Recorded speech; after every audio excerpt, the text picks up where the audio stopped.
Il a tout connu.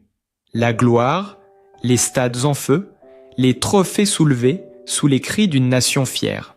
Et pourtant, aujourd'hui, à 57 ans, Marcel Desailly vit seul, une solitude choisie, ou le pris amer d'une vie passée sous les projecteurs. Son regard s'est éteint un instant, comme s'il revoyait défiler les visages, les trahisons, les absences. Ce qu'il s'apprête à dire, il ne l'a jamais confié à personne. À 57 ans, Marcel Desailly brise le silence et révèle pourquoi il vit seul. Comment un homme que tout le monde voyait invincible a-t-il pu choisir la solitude? Héros des Bleus, capitaine respecté, idole du Milan et de Chelsea, Marcel Desailly incarnait la force tranquille, celle qu'aucune tempête ne semblait pouvoir briser. Mais derrière les sourires figés des photos d'archives, derrière les trophées étincelants, il y avait un homme que peu comprenaient vraiment. Marcel Desailly, ce colosse qu'on surnommait The Rock, n'était pas fait de pierre. Il a connu les cris de la victoire, les hymnes de gloire, les stades en feu, mais aussi le silence glacial des lendemains sans éclat. Pendant des années, il a porté sur ses épaules l'image du champion parfait, du modèle de réussite et de discipline. Pourtant, à 57 ans, il l'avoue sans détour, il vit seul. Pas par choix romantique, mais par nécessité. Parce qu'après avoir tout donné, il s'est retrouvé face à lui-même, dépouillé de tout ce qui faisait sa légende. Il y a eu une période qu'il n'évoquait jamais. Une chute brutale, presque inimaginable pour un homme de son envergure. La faillite, les dettes, la désillusion. Tout s'est effondré en silence. Derrière les murs de sa maison, Marcel voyait son monde se fissurer. Les promesses d'amis se sont évaporées. Les regards admiratifs se sont mués en murmures, puis en jugements. Ceux qui riaient à ses côtés hier l'évitaient dans la rue aujourd'hui. Le héros national s'est retrouvé isolé, trahi par le bruit qu'il avait lui-même contribué à créer. J'ai perdu plus que de l'argent, j'ai perdu des visages, aurait-il confié à un proche. Cette période a été son enfer, non pas celui des flammes, mais celui du silence. Le silence d'un téléphone qui ne sonne plus, d'une maison trop grande pour un seul homme, d'un nom qui ne fait plus rêver, mais dérange. Alors, il a décidé de s'effacer. Lentement, sans scandale, sans cri. Il s'est retiré des événements mondains, des plateaux télé, des tapis rouges. Il n'y avait plus de raison d'y être. Les projecteurs qu'il avait un jour glorifiés brûlaient désormais trop fort. Marcel a choisi l'ombre, pas celle de la honte, mais celle de la paix. Il raconte que pour la première fois depuis longtemps, il se sent vivant dans la simplicité. Loin des caméras, il retrouve le goût du vrai. Une promenade sans être reconnu, un repas sans flash, un matin sans invitation. Je ne suis pas malheureux, je suis enfin tranquille. Des mots simples mais lourds de sens. Parce qu'ils viennent d'un homme qui a tout connu, tout possédé, et qui a vu, un jour, tout disparaître. Beaucoup se sont demandé pourquoi il n'était plus invité, pourquoi il n'apparaissait plus dans les soirées parisiennes. Certains ont parlé d'orgueil, d'autres de rancune, mais la vérité, c'est qu'il n'avait plus rien à prouver. Le footballeur s'est éteint, laissant place à l'homme, celui qui doute, celui qui souffre. Les gens vous respectent tant que vous brillez. Quand la lumière s'éteint, ils s'éloignent. Cette phrase, il la répète souvent, comme une leçon apprise à la dure. Dans son regard aujourd'hui, il y a à la fois de la fierté et une infinie mélancolie. Il ne renie rien, ni les victoires, ni les erreurs, mais il sait désormais que la gloire a un prix, celui de la solitude. Après la faillite, après les jugements, il a compris que la force ne réside pas dans les muscles ou les médailles, mais dans la capacité à se relever quand plus personne ne croit en vous. Il vit aujourd'hui entre la France et le Ghana, loin du tumulte médiatique. Une maison simple, des murs épais, une routine calme. Chaque matin, il arrose son jardin, prépare son café, regarde le ciel changer de couleur. C'est son nouveau rituel. J'ai arrêté de courir après les gens. J'ai appris à marcher seul. Dans sa voix, il n'y a pas d'amertume, juste une sagesse qui s'est forgée dans le feu du désastre. L'homme public, lui, continue d'exister dans la mémoire collective, mais Marcel ne cherche plus à correspondre à cette image. Il n'est plus The Rock, il est Marcel, un homme de 57 ans, fatigué de devoir se justifier, fatigué de devoir sourire pour les autres. Ce qu'il veut désormais, c'est la vérité. Pas celle des journaux, mais celle du cœur. Il parle peu, choisit ses mots, mais chaque phrase semble chargée d'années de blessures contenues. Ce qu'il révèle aujourd'hui n'est pas une confession de faiblesse, mais un acte de courage. Parce qu'il faut du courage pour admettre qu'on a souffert, qu'on a perdu, qu'on s'est senti abandonné. Derrière chaque légende, il y a un homme, et cet homme a connu la peur, la honte, la solitude.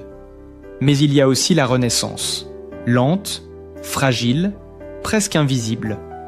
Marcel a reconstruit sa vie, pierre par pierre, loin du vacarme. Et dans ce silence, il a retrouvé quelque chose qu'il avait oublié. Lui-même. Il dit que le bruit du monde l'étouffait. Les caméras, les opinions, les attentes. Aujourd'hui, il préfère le murmure du vent à travers les arbres, les rires d'enfants dans la rue, le silence des soirs où personne ne frappe à la porte. Il ne fuit pas les autres, il se protège. Après tant de blessures, il a compris que certaines cicatrices ne se montrent pas. Elles se portent discrètement, avec pudeur. Et quand on lui demande s'il refera un jour surface, s'il reviendra dans la lumière, il sourit. Ce sourire doux amer de ceux qui ont compris que le bonheur ne se cherche pas dans les applaudissements, mais dans la paix intérieure. Parce que la vérité, c'est que Marcel Desailly ne vit pas seul par défaut. Il vit seul parce qu'il a enfin trouvé la liberté de l'être. Mais un soir, tout a changé. Assis seul dans son salon, les rideaux tirés, Marcel a regardé de vieilles images de lui à la télévision, un documentaire retraçant sa carrière, les cris des supporters, la Coupe du Monde, les accolades avec ses coéquipiers. Tout semblait appartenir à un autre monde. Il a alors compris qu'il ne pourrait plus jamais revenir en arrière. Ce n'était pas la nostalgie qui le submergeait, mais une sorte de lucidité nouvelle, presque violente. J'ai passé des années à courir après l'image que les autres attendaient de moi, mais cette image n'était plus la mienne. Ce soir-là, il a pris une décision silencieuse, mais définitive.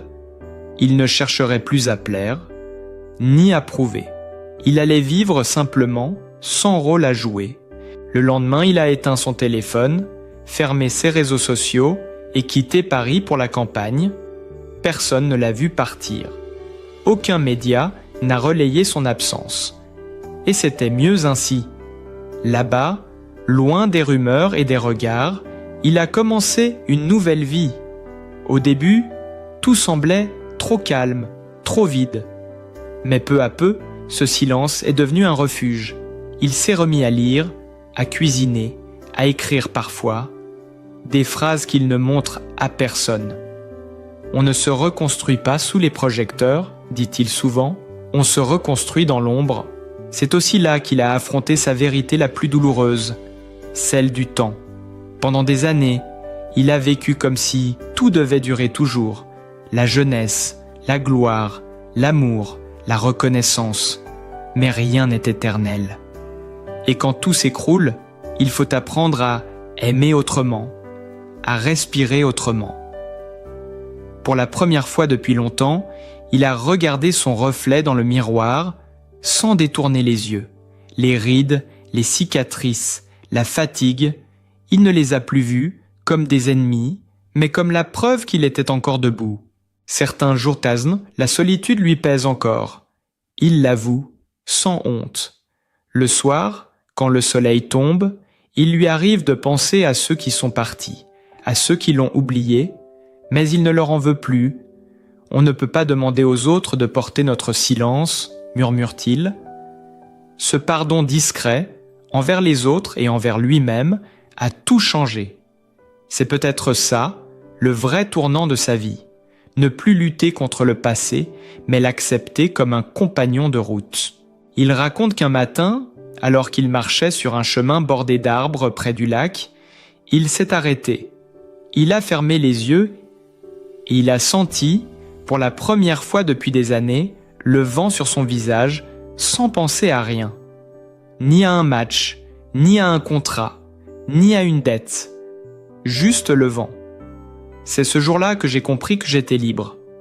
Pas libre de tout ce qu'il possédait, mais libre de tout ce qui le retenait. Ce moment, il le décrit comme une renaissance. Un instant presque sacré où le bruit intérieur s'est enfin tu. C'est, depuis, Marcel Desailly ne cherche plus à se justifier. Quand on lui parle de sa chute, il ne détourne pas le regard. Il répond calmement, sans colère. J'ai fait des erreurs, j'ai fait confiance à des gens qui ne le méritaient pas. Mais je ne regrette pas d'avoir cru. Il sait que la confiance, même trahie, reste une preuve d'humanité. Il a compris que la dignité ne se mesure pas au titre remporté, mais à la façon dont on traverse les tempêtes. Et cette dignité, il la porte désormais en silence. Les proches qui l'ont revu récemment disent d'eux qu'il a changé. Son regard est plus doux, ses mots plus mesurés. Il ne cherche plus à convaincre, il raconte simplement. Il parle de la peur d'être oublié, de la difficulté d'exister sans rôle public, de cette impression de redevenir invisible après avoir été omniprésent. Mais il parle aussi d'un apaisement nouveau, d'une forme de gratitude. Je me suis rendu compte que j'étais encore capable d'aimer la vie, même quand elle ne m'applaudit plus. Ce qui frappe le plus, c'est cette sérénité qu'il dégage désormais. Il n'a plus besoin de masquer ses fragilités, il les assume. Ce qu'il a traversé, peu d'hommes auraient eu le courage de le raconter, parce qu'il ne s'agit pas d'un simple revers financier, mais d'un effondrement intérieur. Il a dû déconstruire tout ce qu'il croyait être. Le champion, le symbole, l'exemple, pour retrouver l'homme. Et dans cette reconstruction lente et douloureuse, il a trouvé une vérité essentielle. La gloire n'a de sens que si elle ne vous dévore pas. Que si, un jour, il a confié à un ami qu'il aurait voulu, à l'époque, qu'on lui dise simplement « Tu as le droit de tomber ». Parce que personne ne dit ça aux héros. On les célèbre, puis on les oublie dès qu'ils vacillent. Mais Marcel, lui, a survécu à sa propre légende, et aujourd'hui, c'est peut-être là sa plus grande victoire. Les caméras ne le suivent plus, les journalistes ne le sollicitent plus, mais il n'en souffre pas. Il a appris à aimer le silence autant que le bruit des stades. Ce silence, c'est celui de la vérité retrouvée, celui d'un homme qui n'a plus rien à cacher. Je ne veux plus être admiré, je veux être compris. Cette phrase résume tout. Et c'est peut-être pour cela qu'il a accepté de parler aujourd'hui, pas pour revenir, ni pour corriger l'histoire, mais pour la raconter autrement, sans phare, sans décor, sans gloire, avec la voix de celui qui a vécu. Parce qu'au fond, Marcel Desailly ne brise pas seulement le silence sur sa vie, il brise celui de tous ces hommes et femmes qui, derrière des sourires solides, cache d'un monde qui s'effondre en silence. Il dit souvent qu'il a fallu tout perdre pour enfin comprendre ce qu'il possédait vraiment. Ce paradoxe, il le prononce avec un sourire calme, presque apaisé. Parce qu'aujourd'hui, Marcel Desailly n'est plus dans la colère ni dans la défense, mais dans l'acceptation. Il a cessé de regarder en arrière comme on observe un désastre. Il regarde désormais son passé comme un chapitre nécessaire, celui qui l'a ramené vers l'essentiel. On passe trop de temps à courir après des choses qu'on ne peut pas emporter, en confie-t-il. Et lui, L'homme qui a tout connu en parle sans tristesse, avec la lucidité de ceux qui ont enfin compris la valeur du silence et du présent. Sa renaissance n'a pas eu lieu en un jour. Elle s'est dessinée lentement, dans la simplicité des gestes quotidiens. Chaque matin, il se réveille tôt, ouvre ses volets, respire profondément. La lumière entre, et avec elle, la sensation douce que tout recommence. Ce n'est plus le bruit des supporters, ni les flashs des caméras qui l'accompagnent, mais le chant d'un oiseau, le froissement du vent dans les arbres. Ce sont ces petites choses, autrefois invisibles, qui lui redonnent le goût de vivre. Avant, je voyais le monde à travers un prisme d'attente. Aujourd'hui, je le regarde comme il est. Il parle désormais beaucoup de paix intérieure, de pardon, de détachement. Pas un pardon théâtral, mais un pardon silencieux, celui qu'on s'accorde à soi-même. Pendant longtemps, il a cru que sa valeur dépendait du regard des autres, de ce qu'on disait de lui, de la place qu'il occupait dans les journaux. Aujourd'hui, il sait que la vraie force, c'est de se regarder sans jugement. Je n'ai plus besoin d'être parfait. J'ai besoin d'être vrai. Cette phrase, il la répète souvent aux jeunes sportifs qu'il croise, parce qu'il voit en eux ce qu'il a été, des êtres pris dans la spirale de la performance, dans la peur de décevoir. Il n'a pas renié le football, mais il l'a replacé à sa juste place. Ce n'est plus un trône, c'est un souvenir. Il parle de ses années de gloire, avec tendresse, mais sans nostalgie. Le football m'a tout donné, puis il m'a tout repris, et c'est très bien ainsi. Car il sait que sans la chute, il n'aurait jamais découvert cette autre victoire, celle d'être en paix avec lui-même. Dans son regard, il n'y a plus l'étincelle de la compétition, mais la lumière tranquille de la compréhension. Parfois, il reçoit des lettres, des anonymes, des anciens joueurs, des fans d'hier. Ils lui écrivent pour lui dire merci. Pas pour ses buts, ni pour ses trophées, mais pour sa sincérité. Tu nous montres qu'on peut survivre à tout, lui écrit un homme d'une 50aine d'années. Ces mots le touchent plus que n'importe quelle ovation, parce qu'il parle d'humanité, pas de gloire. Marcel aime désormais la lenteur.